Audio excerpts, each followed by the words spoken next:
మీ ఎలాంటి వ్యాపార ప్రకటనలకైనా వెంటనే మా ఛానల్ సంప్రదించండి. ప్రస్తుతం మనతో పాటు ప్రముఖ ఆధ్యాత్మికవేత్త వేదిక్ ఆస్ట్రాలజర్ అవినాష్ దాస్ గారు ఉన్నారు. గురువుగారితో మాట్లాడేద్దాం. నమస్కారం.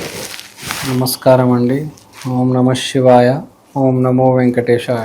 ఈ పరాభవ నామ సంవత్సరంలో ధనుసు రాశి వాళ్ళకి ఈ నూతన సంవత్సరంలో ఏ విధంగా ఉండబోతుంది, ఎటువంటి జాగ్రత్తలు తీసుకోవాలి, ఉగాది షడ్రుచుల్లో ఏ రుచి ఎక్కువగా వీళ్ళు ఎదురయ్యే అవకాశం కనిపిస్తుంది ఈ సంవత్సరం? ధనస్సు రాశి బాగానే ఉంటుందండి. అధిపతి గురువు, ఈ సంవత్సరానికి రాజు కూడా గురువు. సో బేసిక్గా క్లియర్ లైన్ వన్ సెంటెన్స్లో చెప్పాలంటే ఏదేమైనా ధనస్సు రాశి వాళ్ళకి బాగుంటుంది. తర్వాత ఇప్పుడు డీటెయిల్స్లోకి దిగుదాం. ఆదాయం 14, ఖర్చు 11. పర్లేదు, బాగానే ఉంది. 3 రూపాయలు మిగులుతున్నాయి కదా. రాజపూజ్యం 1, అవమానం 2. నోటుకు వచ్చినట్టు మాట్లాడతారు, జనాలే కదా, మనిషి మాట్లాడకపోతే ఎవడు మాట్లాడతారు. ఇప్పుడు గ్రహస్థితి చూద్దాం. గ్రహస్థితి పరిహారాలు. గురువు 7, 8, 9 ఈ 3 ఇంటలో సంచారం చేస్తాడు. అంటే వ్యాపారము సడన్గా ఒక షిఫ్ట్, తర్వాత అదృష్టం పట్టుకుంటుంది.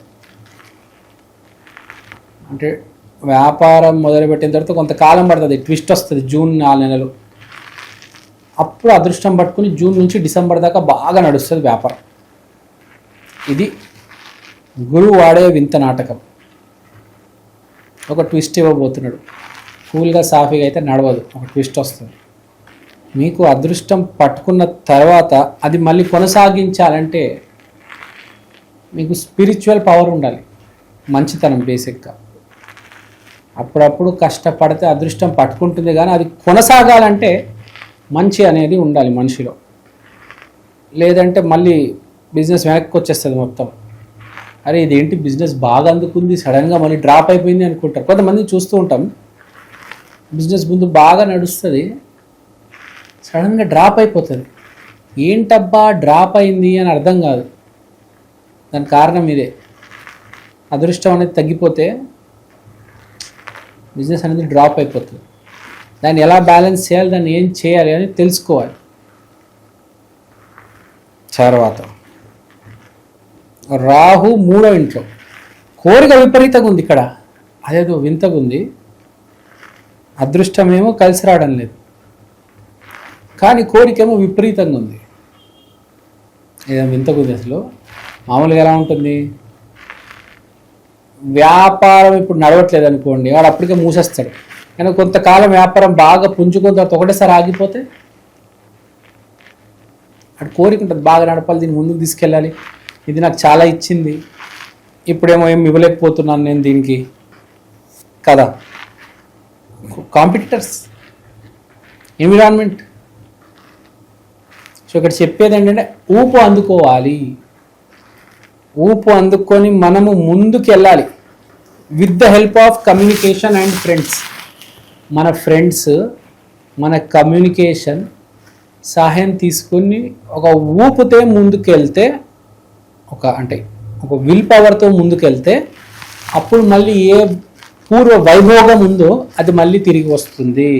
గుర్తుపెట్టుకోవాలి శుభ. ధనస్సు రాశి వాళ్ళు కొంచెం స్లో అయ్యే ప్రమాదం ఉంది కాబట్టి మీరు మళ్ళీ పుంజుకోవాలి.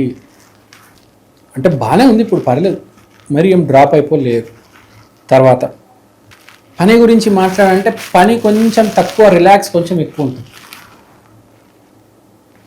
మూడ్ బాగుంటుంది, మూడ్కి ఏ ఇబ్బంది లేదు, చాలా హ్యాపీగా కూల్గా ఉంటాడు మనిషి, ఇబ్బంది ఏం లేదు. రోజు పని చేస్తున్నాము, కంటిన్యూస్గా పని చేస్తున్నాము అనుకోండి, మూడ్ కొంచెం డిస్టర్బ్ అవుతుంది. ఒకరోజు పని చేస్తున్నాము, ఇంకో రోజు గ్యాప్ వస్తుంది, మూడ్ కరెక్ట్గా ఉంటుంది, బాగుంటుంది mood. Happiness from the girl, ప్రేమించే అమ్మాయి లేకపోతే పెళ్లి చేసుకునే అమ్మాయి నుంచి బాగుంటుంది, హ్యాపీగా ఉంటారు, ఇమోషనల్గా మీరు హ్యాపీగా ఉంటారు.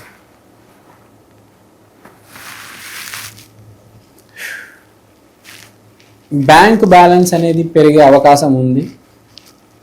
కొంచెం ఖర్చు కూడా పెడతారు, కొంచెం డబ్బు దాస్తారు, ఫిక్స్డ్ డిపాజిట్ అట్లా కొంచెం ఖర్చు కూడా పెడతారు ఈసారి. తర్వాత కొత్త జాబు వచ్చే అవకాశం ఉంది.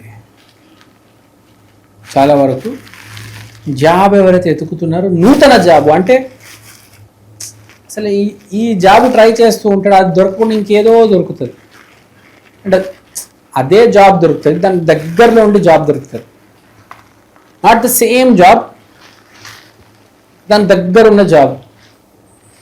ఫర్ ఎగ్జాంపుల్ యాంకర్ అనుకోండి, ఒక పాడ్కాస్టర్ జాబ్ దొరుకుతుంది, దగ్గరే కదా యాంకర్ పాడ్కాస్టర్. అట్లా కొంచెం దగ్గరలో మనకు ఫీల్డ్కి దగ్గరలో జాబ్ దొరుకుతుంది. తర్వాత వర్క్ ఫ్రమ్ హోమ్ దొరికే అవకాశాలు, ఈ వర్క్ ఫ్రమ్ హోమ్ జాబ్స్ ఉంటాయి కదా, వర్క్ ఫ్రమ్ హోమ్ జాబ్స్ చాలామందికి దొరుకుతాయి. చాలామంది ఇళ్ళకెళ్ళే పని చేస్తారు. తర్వాత మనము బ్యాంక్ అకౌంట్లో మాట్లాడాలి. బ్యాంక్ అకౌంట్ చాలామందిది సేవింగ్స్ అయిన తర్వాత కరెంట్ బ్యాలెన్స్ ఏదైతే ఉంటుందో దాంట్లో కింద మీద జరుగుతుంది. కానీ సేఫ్టీ నెట్ ఉంది వెనకాల ఫిక్స్డ్ డిపాజిట్. కానీ ప్రస్తుతం కరెంట్ బ్యాలెన్స్ కొంచెం కింద మీద ఎదుగుదల ఉంటుంది, చూసుకోండి. అంటే తెలియకుండా ఖర్చు పెట్టేస్తారు, మళ్ళీ డౌన్ అయిపోతుంది, మళ్ళీ సంపాదించేస్తారు, మళ్ళీ బాగా వచ్చేస్తుంది, మళ్ళీ ఏదో ఖర్చు పెడతారు. సో అది కొంచెం బ్యాలెన్స్ చేసుకోవాలి. ఇక్కడ ఏదేమైనా మనం గుర్తుపెట్టుకోవాల్సింది ఏంటంటే ధనుసు రాశి వాళ్ళు బ్యాలెన్స్ అనేది కరెక్ట్గా ఉండాలి.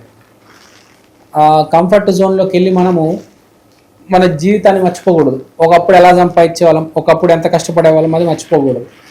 నిరంతరంగా కష్టపడుతూ ఉండాలి. 4వ ఇంట్లో చంద్రుడు మంచి పొజిషన్, కానీ మనం కష్టపడకపోతే వేస్ట్ అండి. మనం కష్టపడాలి, ఆ ఊపు తెచ్చుకోవాలి మనం. సో అదేదో కొత్త జన్మ, మళ్ళీ ప్రయత్నం చేయాలి. చేస్తే అప్పుడు సక్సెస్ అనేది బాగా వస్తుంది. ఎందుకంటే గురువు గురించి మాట్లాడాలి మనం, చాలా అందరికీ తెలుసు. జీవితం అంటే గురువు, సక్సెస్ రావాలంటే గురువు, అవకాశం అంటే గురువు, దైవం అంటే గురువు. గురువు 7, 8, 9 కనిపిస్తుంది అంటే నీ వ్యాపారం నడపాలంటే ఒక షిఫ్ట్, ఒక మార్పు జరుగుతుంది. 360 degrees మార్పు జరిగితే అప్పుడు మళ్ళీ నీ బిజినెస్ అందుకుంటుంది. 360 degrees మార్పు జరుగుతుంది. జాబ్ అయినా, బిజినెస్ అయినా, కన్స్ట్రక్షన్ అయినా, ఏదైనా మార్పు జరగబోతుంది. ఒక పెద్ద మార్పు రాబోతుంది. దిస్ ఈజ్ ఫిక్స్డ్ అండి ధనుసు రాశి వాళ్ళకి. తర్వాత మనం ఇంకా మాట్లాడుకోవాలంటే, సో ఇది ఒక స్టైల్. జాతకం ఓ మాదిరిగా ఉన్న వాళ్ళు, లేకపోతే బాగున్న వాళ్ళు, వాళ్ళ గురించి ఇప్పుడు మాట్లాడుకున్నాం. జాతకం బాగాలేని వాళ్ళు, వాళ్ళ పరిస్థితి ఏంటి? ఫస్ట్ గురువు బాగాలేనివాడు ఏం చేయాలంటే, కూర్చొని నేను ఒక డైరీ తీసుకొని నేను మాట్లాడుతున్నాను రోజు, దాంట్లో ఏ మాటలు రిపీటెడ్గా ఉంటాయి అన్నీ రాసుకోవాలి. దాంట్లో కొన్ని పిచ్చి మాటలు, కొన్ని బూతులు వస్తాయి, అవన్నీ తొలగించేయాలి. నేను చేయలేను తొలగించేయాలి. నేను చెయ్యగలను, నేను చెయ్యగలను, అలానే మాట్లాడాలి. అంటే ఒక డిక్షనరీని మార్చుకోవాలి. మనం సాధారణంగా, మీరు ఎలా ఉన్నారండి అడుగుతున్నాను మిమ్మల్ని, ఎలా ఉన్నారు మీరు? ఇప్పుడు మీరు చెప్పివి నాకు చాలా వరకు కనెక్ట్ అయినా. నాది ధనుసు రాశి. మీరు ధనుసు రాశి అంటారు కదా, మిమ్మల్ని క్వశ్చన్ అడుగుదాం అనుకుంటాను. మీరు ఎలా ఉన్నారు? ఐఎమ్ ఫైన్, ప్రస్తుతానికి చాలా బాగున్నాను. మీరు ఎలా ఉన్నారు? బాగున్నారు. మీరు ఏం చేద్దాం అనుకుంటున్నారు ఫ్యూచర్లో? మీ ప్లాన్స్ ఏంటి? ఇంకా దీనిలోనే బాగా కొంచెం పై స్థాయికి ఎదగాలనుకుంటున్నాను. ఇప్పుడు ఒక ఎనర్జీతో చెప్పారు కదా. ఇప్పుడు మనం ధనుసు రాశి పాయింట్ ఏంటంటే, మీరు చాలా కాన్ఫిడెంట్గా మాట్లాడాలి. నేను ఎలా ఉన్నాను అని ఎవరిని అడిగితే ఐఎమ్ ఫైన్ అన్నారు. నేను చాలా బాగున్నాను, చాలా హ్యాపీగా ఫీల్ అవుతున్నాను, చాలా గొప్పగా ఉన్నాను, ఆహ్లాదకరంగా ఉన్నాను, I'm really feeling great, I'm thankful to God అని చెప్పాలి. అంటే కొంచెం ఎక్స్ట్రా గ్రాటిట్యూడ్, ఐఎమ్ ఫైన్ అని చెప్పడం వేరు. ఇప్పుడు నేను ఉన్నానండి, నేను ఎవరిని ఆస్ట్రాలజర్ని, ఎవరు చెప్తున్నారు రాశి ఫలాలు? నేను చెప్తున్నాను, కానీ కాదు, అమ్మవారు నా చేత చెప్పిస్తున్నారు కదా. నేను ఎవరిని? నేను ఒక నిమిత్తాన్ని. So there should be some gratitude, there should be some energy. అమ్మవారు చెప్పిస్తున్నారు నా చేత అంటే నాకు ఎంత కృతజ్ఞత, ఎంత ఎనర్జీతో చెప్పాలి, ఎంత హ్యాపీనెస్తో చెప్పాలి. So I'm fine, I'm great, I'm about to change everything, I'm going to get super success. ఎందుకంటే అమ్మవారు సపోర్ట్ చేస్తున్నారు కదా. సో ఆ భావనలో ఉంటే అది మనం ముందుకు తీసుకెళ్తుంది. మన శక్తి ఒక దాటి వరకే. మనం దాన్ని పరాకాష్ఠకి తీసుకెళ్ళాలంటే